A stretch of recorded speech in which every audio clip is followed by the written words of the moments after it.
Hi, I'm Michelle on the Cablecast team at Tightrope Media Systems. We recently announced an exciting new partnership with ENCO Closed Captioning Systems, a leader in the closed captioning industry. In this webinar, we took an in-depth look at the powerful AI technology behind the ENCO captioning solutions, as well as what this partnership means for our customers now and moving forward in the future. We hope that you're as excited as we are. Now, time for the presentation. You know, as we talked about, we have a partnership with ENCO. They are the leaders in closed captioning, doing both radio, broadcast, government, PEG, and with a very, very sophisticated solution that Bill from ENCO is going to go into with you. So their solution is very, very accurate. It supports both live and offline captioning. And it learns local places and names, which Bill will be getting into. So it will, if you've got city council people with strange names, it will learn them. If you have street names, it will learn them. So it's a very good solution for you. The other thing about ENCO that's we think is very beneficial for our particular market is that they have a number of different options. So you can lease their equipment. And the Cablecast parts are a minimum of a 2-year lease, but then you can lease it annually after that. And then there's also a purchase option so that you can purchase the hardware and the software and caption everything 24/7 if you would like to. The other thing is that we have negotiated some special Cablecast pricing, which lowers the installation and commissioning cost for Cablecast customers. And it also is, all of the plans also include both, I take that back, all of the plans except for the 30-hour per month plan include both live and file-based offline captioning. So that is a special Cablecast SKU that will offer that to you. So we'll have some question and answer afterwards. The best thing to do for more information after the webinar is to send an email to sales@Cablecast TV. Of course, you can also contact your broadcast dealer integrator and talk to them about ENCO and the particular Cablecast SKUs. And then just mention that is what you're interested in. And they have the, we both have the pricing, and so you can talk to either of us about that. But again, if you're working with a broadcast dealer, we encourage you to reach out to them first. Okay, that's it for me. It's over to you, Bill Bennett from ENCO. He's a product specialist, and he will run through what's so great about ENCO. Bill. Hey, Steve. Thank you. Thanks, guys. Hi, everybody. I'm Bill Bennett. Yeah, so I'm going to kind of go through some slides just because they have some kind of useful information structured in them, and then I'm going to give you an actual product demonstration. So ENCO, in the enCaption product specifically, what you're looking at is really what it looks like, the user interface, and it's typically a 1-unit high rack device that mounts in your rack at your facilities, a completely on-premises solution. It does not need internet connectivity to function at all. It's a pretty compact unit. The company ENCO has been around since the 80s. We started very early in developing interactive broadcast solutions and digitizing audio way back when magnetic tape was still a thing, and we were like, well, that's not the way to do it. Use a hard drive and touchscreen interfaces and so on. And now we have thousands of broadcasters, television and radio customers around the world using our products. We're glad to be able to kind of port that broadcast experience to the PEG market. We are based in Michigan, and we have our customer support is therefore based in the United States and across all 4 time zones of the U.S. The customers that we have for television and radio and PEG vary from all market sizes. And in TV and radio, that varies from group stations to individual stations, what have you. PEG stations, municipal and educational customers in particular, are customers there. and also public broadcasters. And then we also do corporate and audiovisual solutions for non-broadcast environments. So we're kind of in that space, in a few of those spaces. The enCaption product, it's automated, right? I mean, everyone's kind of familiar with that it's not a human, it's an automated speech-to-text appliance. We refer to it as an appliance. It's actually running on a Windows platform, but it's kind of an embedded solution. Like I said, it's completely on premises. The internet is only needed for when we give software updates, which we come out with 2 or 3 times a year. And if you need us to ever access it to give you technical support or suggestions on how to use it. Otherwise, you don't need to have it connected to the internet. The latency is comparable and sometimes faster than humans, about 3 to 4 seconds. And it can also, as Steve was mentioning, do not just real-time captioning, but file-based. In each case, they result in Sidecar transcript files, which we'll get to in a minute. One of the cool things about an ASR solution like this is it's not like a human that you need to schedule. It is available 24/7. You've got it bolted into a rack. Whenever you need it, you just turn it on, flow audio into it, and you've got captions running. So, and the more you use it, the lower the cost becomes per moment or per minute or per hour that you're captioning. Which is another great benefit of the technology. What it does is, in a live environment, it embeds CEA 608-708 closed captions. It can either do it directly into an SDI stream running through it, an SDI video signal, or it can control an external encoder that you may already have. So it can do either one. It also can work with the NDI, audio and video over internet or IP protocol as well. Its connectivity usually is SDI, NDI, or HDMI. So it's pretty flexible. Whenever it's captioning, whether it's live or for offline use, it's creating Sidecar files, which you then have as simple text files for transcripts of what was said.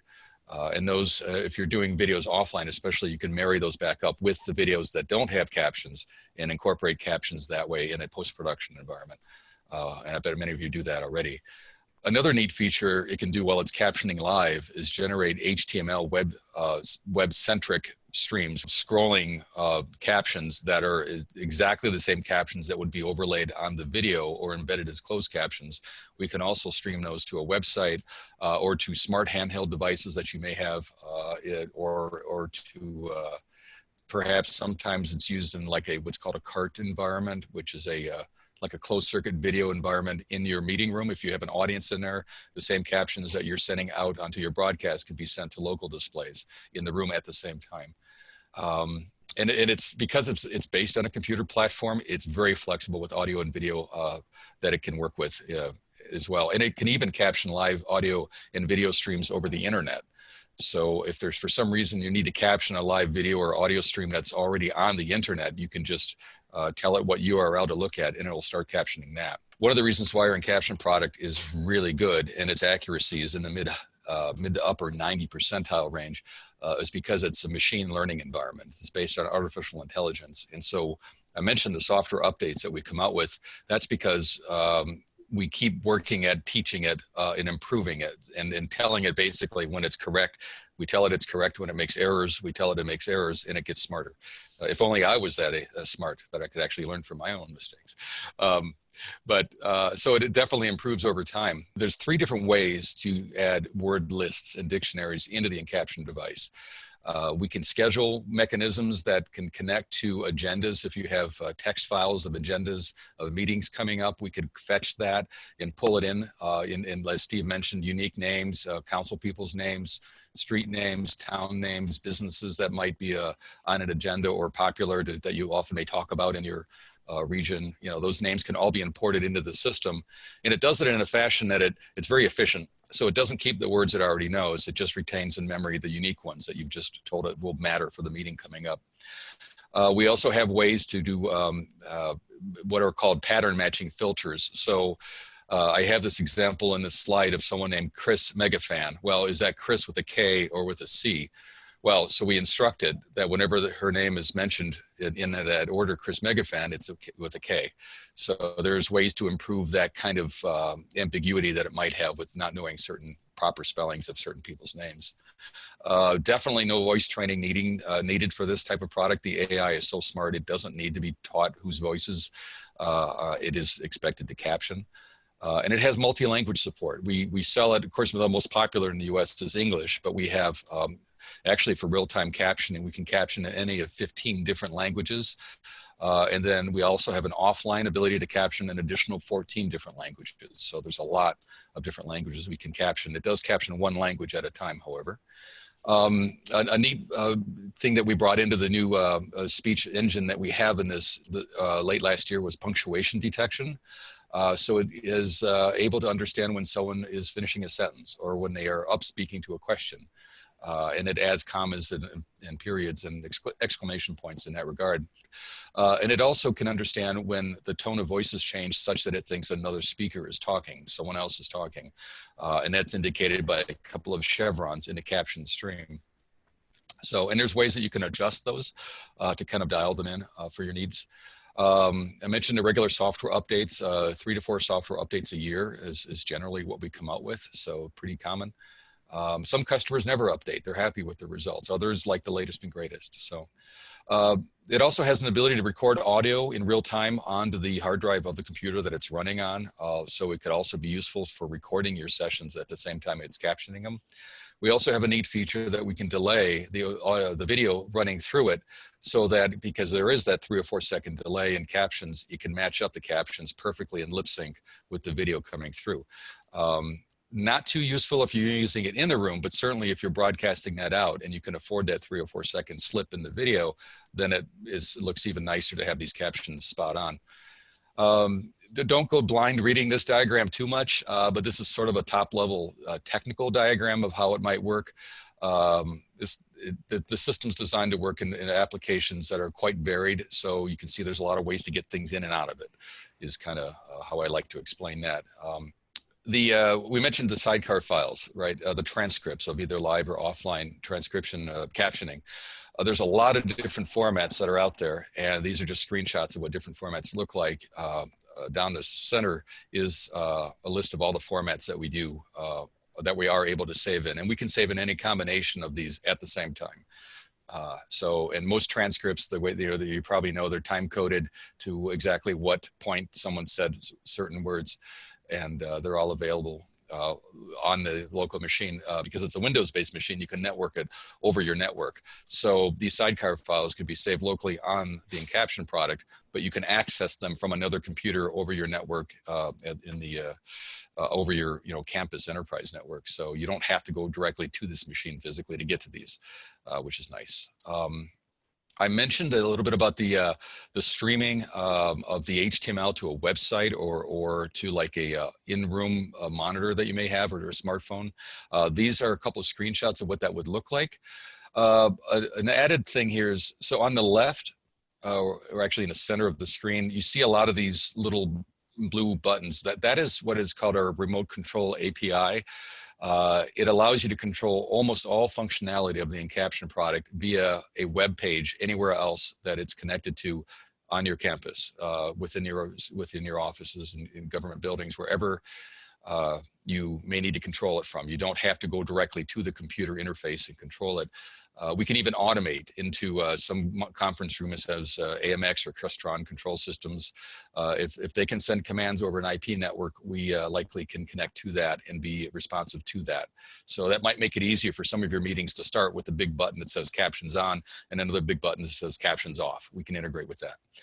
The lower portion of that is an example of what the HTML looks like as it streams on a web page, and that can be an iframe on your website. Perhaps you want to bring your captions to your website. We have a radio station customer actually now that is captioning 24/7 their live air captions or their live air voice, whatever's being said. They're delivering it to their website 24/7 to make their radio more accessible to people who have trouble hearing, which is pretty neat.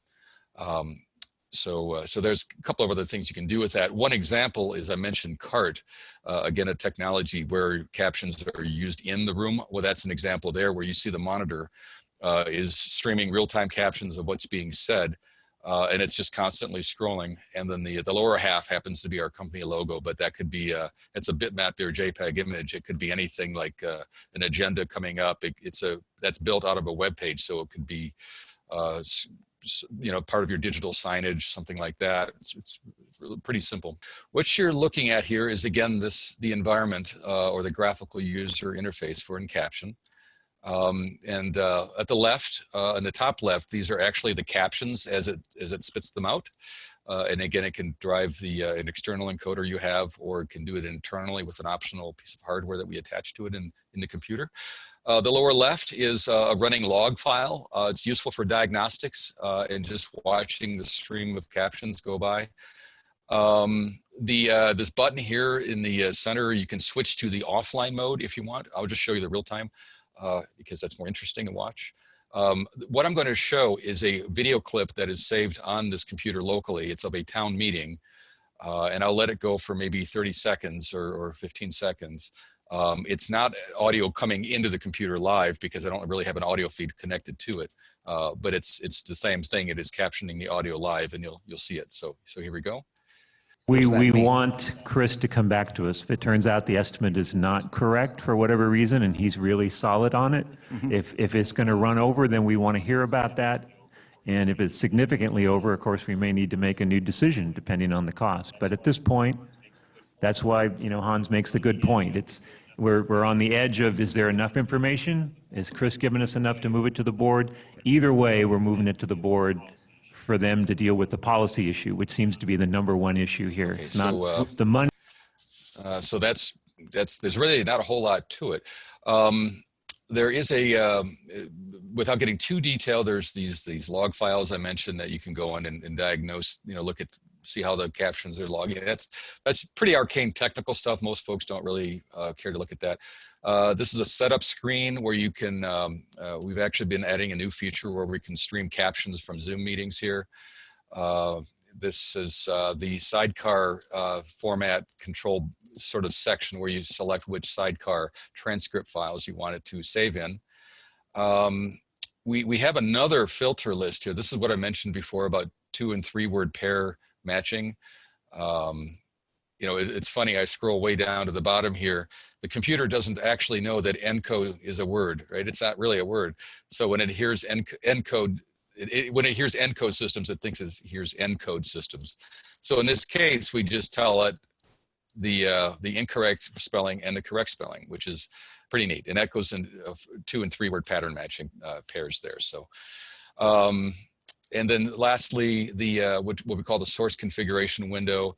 This is simply where you tell it you want to caption from either a live video feed or a live stream over the internet of a video feed or a file that's locally saved. And then you can also do it with just audio. So for example, there's a couple of different websites I sometimes caption live audio from here just to show that. Then these settings here are just simply where you select what video or audio sources are being routed within the computer. We also offer open captions depending on the system's design. And so if you were to do open captions as well, you could select the options here. We also have a text-based configuration file that you can edit to even get more control over the look of the open caption text if you need to. So that's kind of it. And now I guess we're going to move into our question section here. You finished all of your slides, Bill? Yeah, I sure have. Yeah. Shall I stop sharing the screen here? Or what would you? That is up to you. I guess we might need it for some of the questions. Yeah. And I can just leave this captioning. If I don't think it's sending audio, right? You should just see the captions. I think, yeah, just video, no audio right now. So we'll go to our question team. Who wants to start? Grayson, or Gil? Yeah. Well, the first question was from Matt Hoffman, where he's asking if we were able to connect with the 492 ICAP. Yes, we can connect with most encoders in the market. Now, the difference would be whether it would be a serial connection or an IP connection. Depending on the model, we also have the capability of connecting directly to that is particular closed captioning encoder via an IP connection, which sometimes makes it a lot easier due to the old school serial connections where you have to figure out the pinouts on the cables, whether it's a null modem, stuff like that. So, but yes, we can connect to all all encoders. Let's see. I'm just opening up the chat here. So one of the questions was, how does enCaption work in an environment that has multiple microphones all open and speaking over each other? And what is the accuracy on this in percentage to comply with regulations? So the over-the-air FCC regulations don't exactly require a specific percentage in the US. But again, with most of these town meetings, we see people speaking directly in front of microphones, which captures the audio really well. If people are actually interrupting each other, just like with a human caption, the only problem is, who do you caption? So, because a human can't caption two people at the same time, neither can the automated system do that. So it's when people do talk on top of each other, sometimes it captures words from individuals. Whoever's louder, sometimes it may caption words from each of the two people on top of each other. You know, that is an interesting thing that even humans really can't take care of. You know, who do you caption? I'd like to add on to that. We've had some clients where municipalities specifically, where some of the councilmen did speak over each other.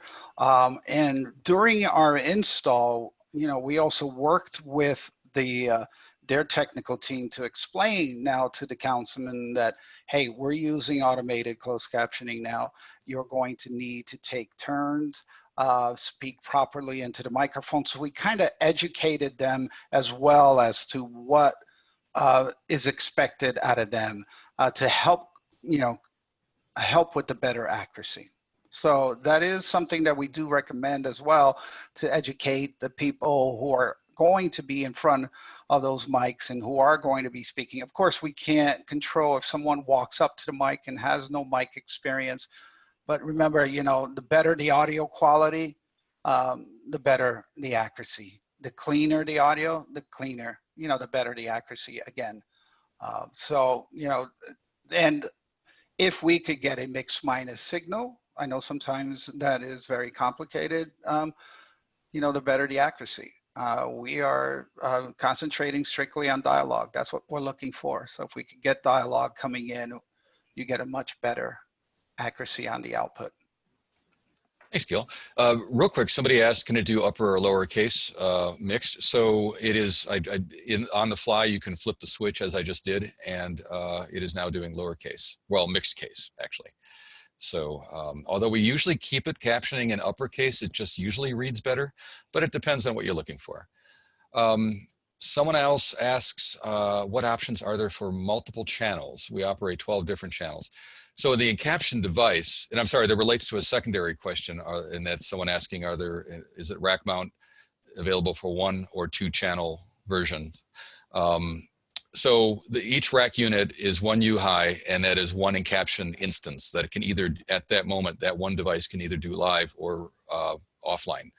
So if you need to have 2 concurrent live real-time captions, then you would need to have 2 of these boxes, one next to the other on top or whatever. If you have 12 channels, do you need to caption them all 12 in real time? If you do, then you would need more of these, but there is also ways through, depending on what kind of routing switchers you have, to route audio from different sources into enCaption, and then we would have to work out how you would map the actual encoded captions into the correct video stream. So, but one box, you know, if you're not doing it concurrently, can address a few channels. If you're doing it at the same time, it's you'd need more of them. Let's see, somebody asks, is there a way to increase the time over 5 hours? I'm not sure if you mean licensing of how long can you have the license good for per month. I mean, that goes all the way up to unlimited. So I'm not sure if I'm answering that right though. And yes, the punctuation, someone asks, it can be turned off. It's a variable threshold, so it can be increased or completely turned off. So if you're not liking what you're seeing, you can turn that off. And then someone else again asks, how many live programs can it caption simultaneously? Just 1 per enCaption instance. Let's see. Am I taking these from anyone else who wants to jump in? No, I'm just marking the ones that have been cool. answered to get them out of the queue.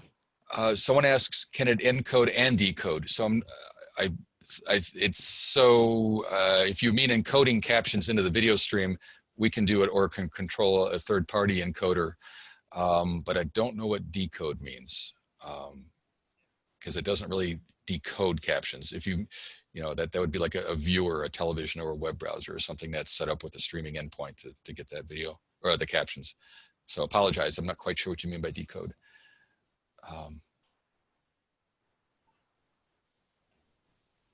Sorry, I'm just reading through here. Yeah, so the FCC does not have a specific percentage. I forget their exact definition. They expect very high accuracy, but there's not a specific number there. So, Gil, unless you have anything to add to that. The only thing I would like to add is that the FCC does mandate that the live captioning, the delay can't be more than 5 seconds. So that's the only thing they mandate. Right, good point.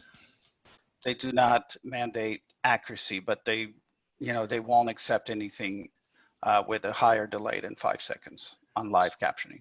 Thanks, Gil. Someone asks if there's a perpetual model. Steve mentioned at the top that we do offer both lease and buyout options.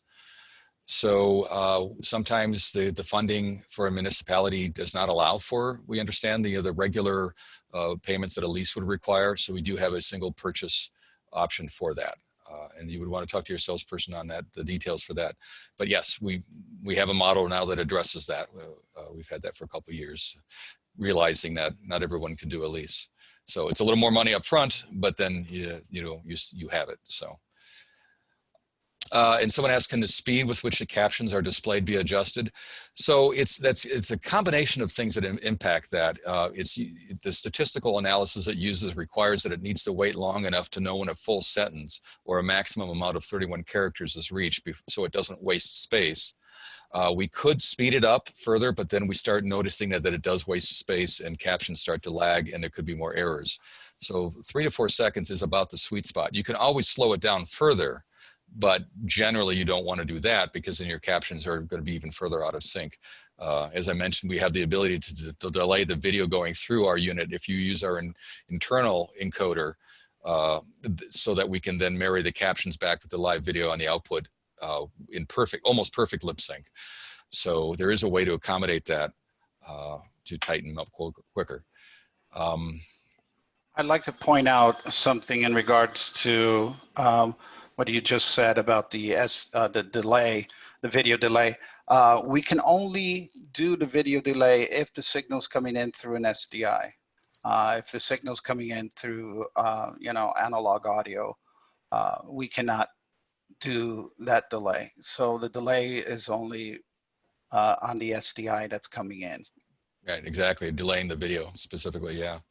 Yes. Do you want to tackle the GPI control? I'm not sure I understand that question from Brian. Is there GPI control when using lower thirds from a switcher? The question is they want to reposition the captions so that they would be above the lower third graphics. Right. Oh. So yes, yeah. If they want open caption control, that we can adjust within our product. We can offset and move. However, in your program stream, the actual placement of the captions are controlled by your encoder. So that would be if you have like a third-party encoder, that is what you would use to adjust to the location of the captions. And then you should be able to, most encoders have GPI interfaces yeah, so I think it looks like you want them to be in 2 different locations, one or the other, depending if you have a lower third there. So. I think we tackled Vicky's question in regards to mixed audio tracks. As I mentioned before, we would prefer a mix minus. That is where you will get the best accuracy. I know sometimes it's impossible. We do have some functionality coming. It's in the pipeline where we're going to be able to recognize music and even add text where it would say music playing.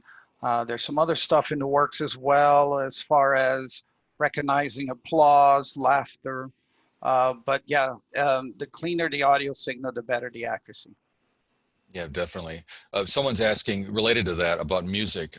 They have a show that plays music videos. How well does enCaption work with music?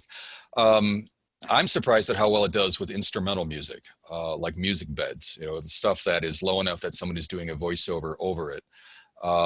What really you really start to notice is when there's singing in the music.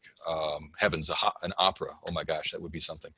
So because it starts to hear words, it thinks it's hearing words, whether it's the sound of an instrument or someone singing, and that can confuse it. So, but like again, Gil said, a mix minus would be ideal. So if you do have music in your programming, just don't flow that through enCaption, then you don't have to worry about that at all.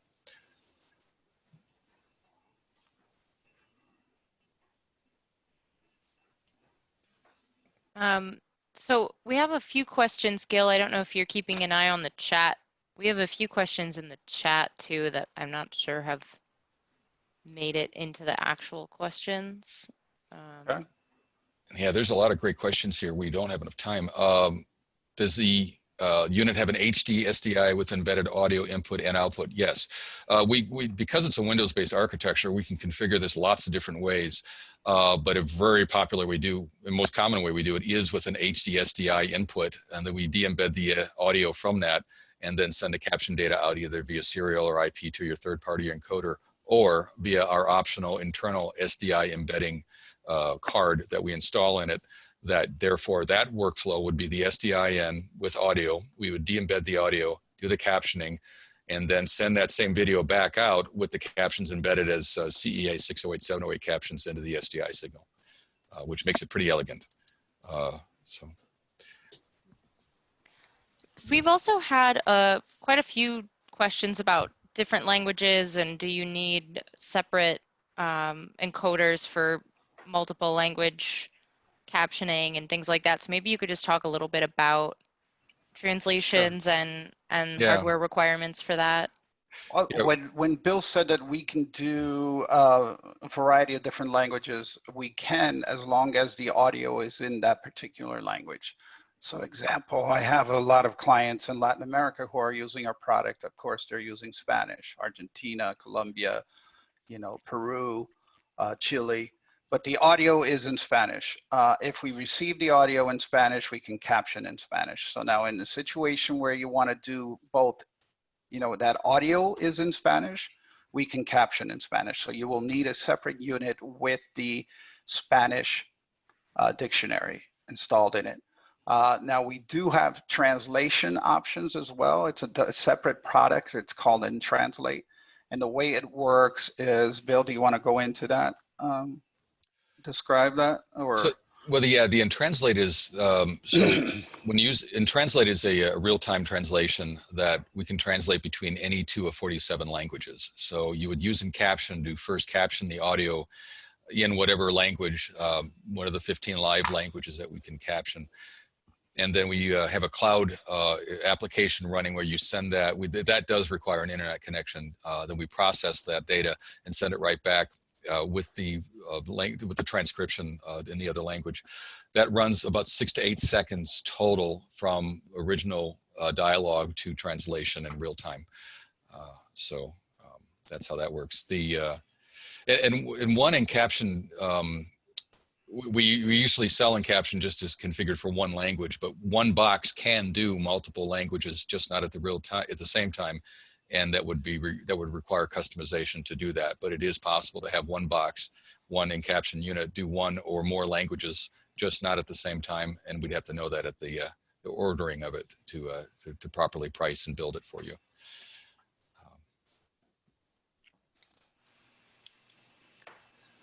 And I will just.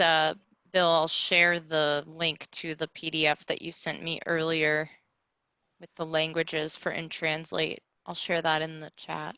Okay, I also do have that PDF up. I could share the document if that helps. Sure, yeah, so people can see it in our recording later too. Oh, great point, yeah. So there was a question in chat where it said, can we export a TXT file without a timestamp? Yes, we can do that as well. If it's made in live, not file-based. Right. So we can definitely remove all that time code entry stuff. So you have just the captions. And in fact, unusual situation, if you're not captioning for television where you need 31 lines, we can even change how many characters are on each line in those files. But for the most part, you guys need a caption for television, so there's your 31 right there. I did have some clients who actually like that timestamp, because basically it is not a time code, it's a time of video. So when they're using it for transcripts and referencing, they can type up, do a search within the text files and say, let's say what day a specific person's name or something came up.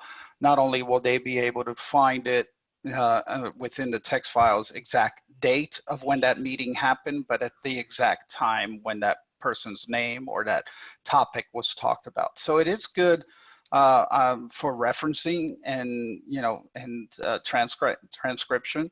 But if you want it removed, yes, it can be removed. So someone asked, thanks Gil, someone's asking, can it detect name graphics on a screen and bump the window up? And I think that's related to the automatic GPI question about offsetting the captions to not interfere with lower thirds. It's not automatic, so you would have to tell it to shift, and then that's where you would need to control your third-party encoder and tell it actually to shift. Let's see. Oh, someone asked about tech support.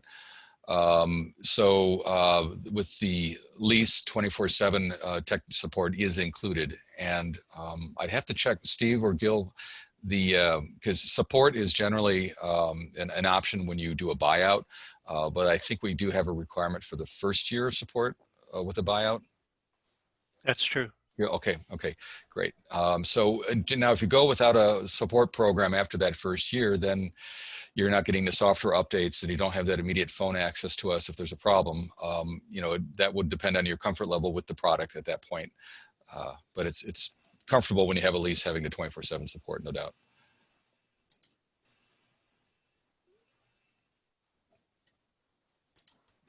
And just scrolling through. Hey, I think we're catching up though. We don't have that many more. Excuse me, Bill, there was a question in regards to the open caption and the black box. Can you switch over and show them that we can do clear? Sure, absolutely. Stand by. And we also have other controls as well. We can do, clear. We can change the size of the text, and then we can add how many lines you want it to appear. And now you will see that it should be clear. And again, we actually have the granularity of control over these. Now, these are just adjusting open captions. Again, your third-party encoder is, whether that's an everts or an EEG or something, that's what actually determines the font size, the look and feel of it, the color, and the placement. So that's, if you use our optional internal SDI 608-708 caption embedding card, we can control that. But most of you probably already have an encoder or a third-party encoder, so that's where you need to make those adjustments. So it gets complicated because even further, I'm sure a lot of you have probably noticed when you're doing webcasting, then the user at their web browser has an option where they can control the look and feel of the characters of the captions on their browser, and you can have 10 people with 10 different looking settings. So it does get kind of complicated, especially when you're doing web streaming.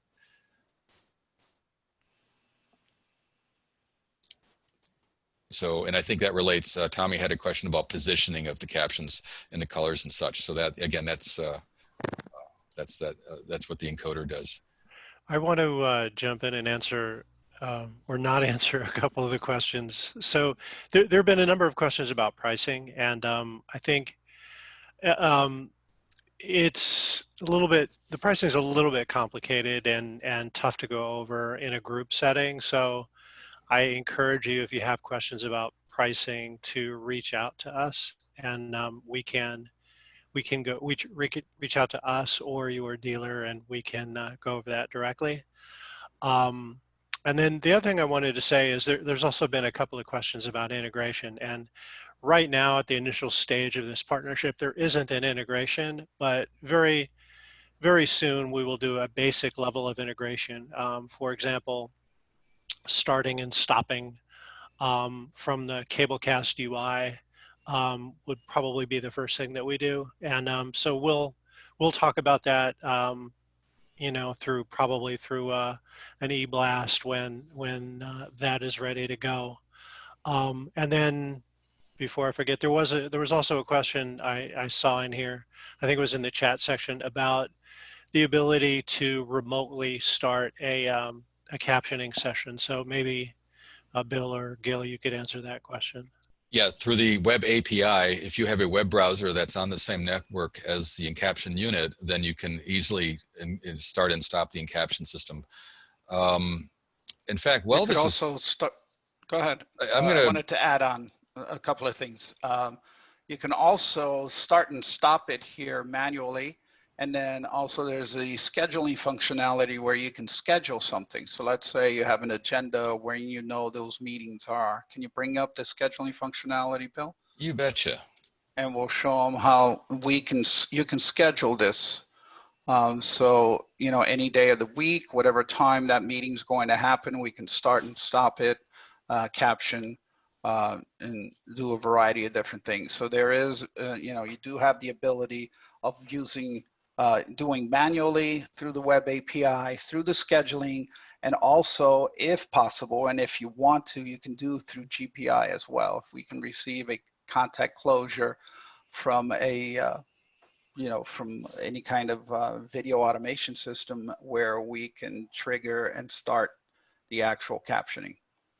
So, and somebody asked in the thread here about agendas, and yes, we can connect to, if you have an agenda that is a text document that is on your network, this scheduling app that Gil just mentioned can go out at a certain time of day, and which you tell it to do, and grab that agenda automatically. We do that with news broadcasters all the time. It downloads automatically before the news the teleprompter script, and that's where the unique names would be in it that it may not already have in its dictionary. I do have one thing I wanted to show you that is, I forgot I actually had this configured. So I mentioned the HTML stream. What you're seeing here is a web page running on the same machine as the enCaption unit, but it can be a web browser, again, anywhere on the same IP network with the same and the same VLAN. And you can see at the bottom, these captions are streaming in real time with the captions of the video. And here I go, I'm going to turn off the recognizer. Now it is no longer captioning. It has a little left in the buffer, as you just saw there. And I can even clear the lines and the captions are gone. And then I can turn the recognizer back on. And this again is via a web page. And I think Steve's right. This is something that we're looking at integrating into the Cablecast environment to help automate that. So, and again, these same streams can be sent to your website as well in real time. Hey, Bill. Oh, go ahead. Hey, Bill, can you touch on, sorry about that. Can you touch on Zoom, GoToMeeting, and Skype? That was exactly what I was going to say. So we actually have a working environment where, if you see here, this is something we added. This is what's cool about ENCO. Not to sound like a PR guy, but we're small, very flexible. We're not small actually, but we think small to be very reflexive and dynamic to the marketplace.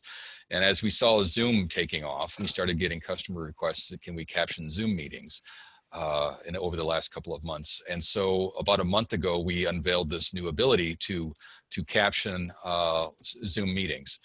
This is the first version of it. We have more refinements that we're doing with Zoom. We're in direct contact with their developing support team as we're integrating more of their interface and ours together through an API. So at the moment, you manually will paste in the URL of the Zoom meeting here, and then it will caption to the Sidecar files. So there's more to come in that, but yeah, we do. I don't think we currently have integration for GoToMeeting, Skype, or Microsoft Teams. I think it's kind of like one at a time as we get this refined, then we go to the next one. As we perfect one, we go to the next. Gil, do you have anything to add there? Or No, I just wanted to make sure we answered that question. I think that was cool. the only one that was outstanding, unless there's something else that we missed out. So someone asks, can you style or customize the interface? Actually, what's really cool is that, and I can't show this yet, we were going to announce it at NAB, but now we've had a little more time. We're even adding more enhancements, but we're building a whole new graphical user interface for enCaption. It's going to look pretty slick. So it is looking very slick already. So it won't be, if that's what you mean by interface, you won't be able to customize it, David, but you will be able to at least, it'll look a little more, I think, a nice improved look to this. And if you do mean interface, by interface, you mean the captions. Again, that's what your encoder would be able to control, is the look and feel of the fonts and stuff. Oh, and someone asked, can you style, David, again, you have a good eye for style. You asked, can you style the web page interface? So this is a very simple HTML JavaScript page that we built, designed only to demonstrate these features. Because these are just simple HTML calls, you can build any of these buttons or the streaming functionality of the HTML into a very nice looking web interface or web page. If you have a web developer that you can have as a resource, they could easily put these text-based buttons into nicer looking things and to stream the text. I have modified the text myself to be black on white or white on black, and have changed the character size myself. So that's also easy to do just in the HTML of this page. What you're looking at is actually a three frame or 4 frame set. The 1 frame for the whole HTML, and then 3 frames, one at the top, one here in the middle. I guess it maybe is 4 frames, yeah. And then all this is 1 frame, and then the HTML here is the last frame, and that's all 1 frame set. So sorry if that's too technical for some of y'all, but there you go. There was a question in regards to, I think Aaron asked a question, if a meeting is canceled minutes before a scheduling captioning, is there still a charge?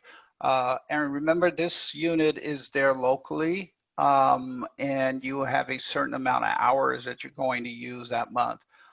It will not count against your hours as long as the buttons are, the start and stop button or the recognizer is not turned on. Even if there's audio coming through, if the recognizer is not turned on, it will not affect the usage hours for that specific month. So, and Brian, you mentioned the blue on black is hard to read. Definitely the new interface will not be that. It'll be neater. And someone asks if our AI is run by Watson. No, it's not. That's a product that requires cloud connectivity. We have a different technology that we employ in this, which is fully on premises. So, there's another question about, is the Zoom functionality included in the package, or is that additional cost? That's a really good question. I'm not aware that is. I don't have an answer. I don't think there'll be any additional cost. No, Yeah, as soon as it's released, and even some of the new features that we're adding, as long as you're a customer, like I mentioned, music detection, as long as you're a customer, those will all, software upgrades will be free at no cost to you. We're always trying to improve the accuracy and making the product better. Better, absolutely. Yeah, it's a competitive marketplace, and we want to be our continued leader and innovator, and the only way to do that is to keep rolling out new features. Someone asked about AirCheck. So the way it records the sessions, if you tell it to do so, there's a flag that you set in a configuration file, and it will save the audio files. I believe it's WAV files on the computer, and it does it in a 7-day rolling window. So you can set it so that whenever it's captioning, it will continuously open and save and close. And when you tell it to stop captioning, these WAV files of the audio it's captioning. And again, that's 7 days. So on the 8th day, it will start to delete the oldest recording. So there you go. I wanted to get to that one. And let's see. The ADA question by John. There is no specification on accuracy on the ADA, but the ADA does require you to have captions available. In some situations, even if you're doing a council meeting, if there's any hearing impaired people in the audience, they now also may require you to provide open captions. So I do have some municipalities who are doing both, where they're captioning live, sending it to their streaming encoder, and as well as their cable provider, and then taking the actual open captions and projecting them on monitors at their actual auditorium. So if there's anyone who's hearing impaired within the audience, they can follow the captions live as the meeting is happening. Right, and that's what we call stage captioning, right? Yeah, exactly. Show an example of that, Bill. Do you have a picture you can show? You read my mind. All right. So I've just got to find my slide screen. There we go. So going back one slide, that is an example live we did for that is the main stage at the National Association of Broadcasters show last year, 2019. And we had a pair of monitors there, live captioning 24/7, well, not 24/7, but the entire time that anyone's talking on this stage, we were captioning it. We never fed it any words. We never gave it any word lists or dictionaries, or we just let it run all week. And folks were very impressed with watching it. And, you know, so that's doing, again, what might be called CART, which is an acronym that I don't remember what it stands for, but it's in-room captioning on dedicated displays, which is different than open captions, and that's how it's being used here. We also call it stage captioning, where a lot of clients have reached out to us. I have to say we do have this available with some corporate clients. There's some retirement communities who are using this as well for their meetings, and House of Worship as well. So have you, I have a follow-up question about that, Gil. Sure. Have you seen any municipal customers try to use this? I mean, I know a lot of city council meetings are not happening in person right now, but would that be a use case as well, where you might provide in-room captioning for those, you know, at a town hall meeting or something like that? Yeah, I do know for sure that there's one client, Oakland Park in Fort Lauderdale area, Florida, who is doing both. Well, at least pre-COVID-19, right? Where they were taking the actual meeting and feeding it to monitors, you know, and then also streaming. And they're exactly the people who we recommended, and that we train their actual councilmen on how to use the microphones, understanding that there's caption, because in the beginning there was a learning curve for everyone, right? And as things got better and they were understanding that there was automated closed captioning happening while they were speaking, the accuracy improved a great deal because they were conscious of it. It reminds me, we have a television station group right now that's been demoing our product, and they had a last minute requirement to do live captioning of some of their content, and they had our unit. So they didn't even ask us, they just plugged it in and started using it, and because they had an emergency, and their content producers watched that program in the captions and saw no difference. They were stunned when they told them that's not a human, that's this automated thing that we're demoing right now. So that was pretty cool, and they told us that last week, that they couldn't tell the difference, the producers of that program. So that, you know, someone's asking, let me first get to the one, comparative difference between using automatic speech recognition like our product and live captioners. It's quite different because, again, our product is 100% on premises. It's that's something to hold compared to a human captioner, which is generally somebody who's a contractor working from their home. Of course, we all are working from our homes these days, but that means that you need to schedule someone to be in a chair and ready to caption when your meeting starts. And that does require internet or telephone connectivity to get there and back, the audio to them, and then the caption data back to you. All of that complexity goes away when you just have an enCaption unit bolted into your rack, and your audio and data all stay on premises. We actually, Gil knows, we have a customer at the FBI that's using this, and they are using it for classified meetings, and they love it because their sensitive conversations never leave the room. Literally, the electronics, it all stays in there. Hopefully your town meetings probably don't get nearly as interesting as that, but you know, it's a reliability part when you have it built in. Well, the other thing that I want to add on in regards to the difference between us and live captioners is, you know, live captioners need to keep up with what's happening. So let's say the conversation or the meeting is going really rapid, and if they get lost, they're going to skip words. They need to keep up. They don't want to increase that delay. So we don't do that. We don't skip words. And the other thing they do is they also do a lot of typos. So they may spell a word differently every time, or a person's name differently every time. Sure, we may not spell it right the first time, but if you add it to our texts, into our dictionary, create custom dictionaries, or even add it to our filters, we will spell it correctly, you know, from then on. Yeah. Someone's got it. Tim, you have a great question. I like these kind of geeky questions where you say you're discussing putting stage captioning as a window embedded. We are discussing putting stage captioning as a window embedded the presentation displays. Has anybody done this, or has it been done, or has it been just a separate monitor? So I'm not quite exactly thinking what you're saying, but in this screenshot you see here, it's a frame set on a web page. Actually, the top half is that HTML, the bottom half is a static image, but that could equally be a video player. Well, you know, that would be interesting synchronizing those. But so Tim, I'm not sure if you're talking about digital signage. If you have a way to integrate video and an HTML within the same screen, that's definitely possible.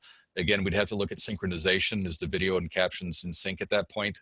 It says presentation monitor in a council in council chambers. Okay, so you would have, this might be more interesting to talk offline about, but it's, the simplicity is where you can embed HTML, you can embed the captions. That's kind of the easiest way to look at it. So I think we have one outstanding question. Accents, yes. Yeah, accents. Right. So I did a project, it was, what is today? Oh gosh, Thursday, 2 days ago. Somebody sent me a video clip, a customer that wanted to test something. And it was a Frenchman speaking English with a heavy accent though, using not a headset mic, but speaking about 3 feet away from a laptop within a boomy kind of echoey room. So not good audio, not good, not clean English because of his accent. His English is way better than my French could ever be, though. And it was surprisingly good. It definitely had points where it couldn't catch some of the words, but you know, because it just the accent was too thick. But it's surprisingly good. If you have an example, we can always do tests and send you back transcripts of what a caption looked like. But I was, and again, I don't want to sound like I'm biased. I was really surprised that it caught it, as many words as it did. So, and it was overwhelmingly accurate. I don't know, maybe 95% accurate, somewhere in there. So I hope that helps. Did we cover all the questions, I think? Is there any other questions in chat that we did not cover?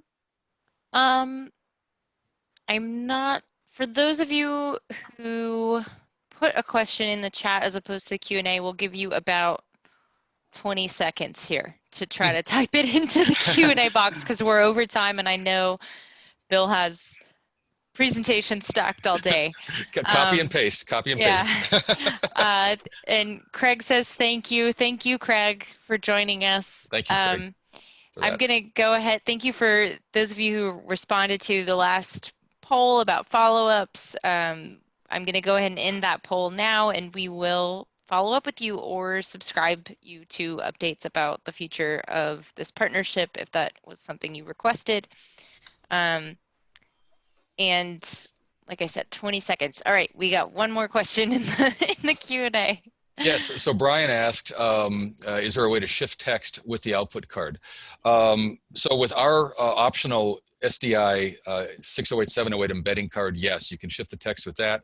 If you already have a third-party external inserter, caption inserter, you have to give that commands to tell it to shift, and it depends on what model you have and if that device can do that. So it depends on what device is doing the placement of the character set for your captions. I hope that helps. And Craig is asking, will I email the link to the recording? Yes, we will. You should see that in the next 48 hours, probably. And somebody asks, do you record the audio to access for quality control? Again, yes, we do record audios. It's an option. You have to turn it on, but it will record directly to the hard drive all the audio that it's ever captioning in a rolling 7-day window. So after on the 8th day, the oldest recording will be deleted. And that's all in the network drive that you can access from other computers on the network if you wish to do that. I don't understand Aaron's question. I think it's a follow-up to something else. Can you give us a little more context there, Aaron? Aaron, we only have, it says at your side, question mark, so we're not sure what that is. Maybe he means the recording, is it on our side, or there's it's recorded on the actual machine? If that's, yeah, it's definitely recorded on our machine specifically, yeah. But because it's a networked machine, the drive structure, you can access these over a network because it's running a Windows operating system. Yes, Tim, we can send out a simple diagram. Actually, we have a very good diagram that shows the actual signal flow. Michelle, that was created by Bill himself. You know, I need to update it with newer graphics, but thank you. I will send it to Michelle, and then she.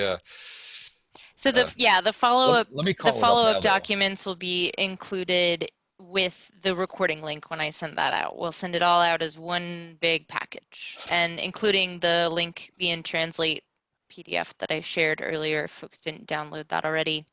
Although I did see a couple of people did, because we had some chatter about Klingon translations. It doesn't do Klingon. It does. That's a lie. It doesn't really. Well, wait a minute. It does do Klingon translations. I knew it did officially. We didn't announce or say that.